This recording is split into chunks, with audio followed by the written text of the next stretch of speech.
আমরা আছি নীলসাগরে। এখানে মৎস্য শিকার প্রতিযোগিতা চলছে। আমরা একজন প্রতিযোগীর কাছ থেকে জানতে চেষ্টা করব। ভাইয়া, আপনারা কোত্থেকে আসছেন প্রতিযোগিতায় অংশগ্রহণ করতে?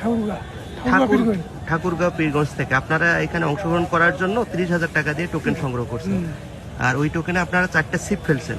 তো হ্যাঁ, এর পিছনে আপনাদের তো আরো খরচ আছে। কত খরচ হয়েছে? যাতায়াত 15,000, 30 আর 15, 45,000 টাকা অলরেডি আপনাদের খরচ হয়েছে। আপনারা মাছ কিরকম পেয়েছেন? আপনাদের সর্বোচ্চ 10 কেজি। আপনারা যে খরচ করেছেন এটা কি উঠবে? শুধু আপনাদের ক্ষেত্রে এটা হয়েছে না অন্যদের ক্ষেত্রে? মোটামুটি 75% লোক লস হবে, 25% লাভ হবে। আপনারা যেমনটা শুনছিলেন একজন প্রতিযোগীর কাছ থেকে আমরা জেনে নিলাম আসলে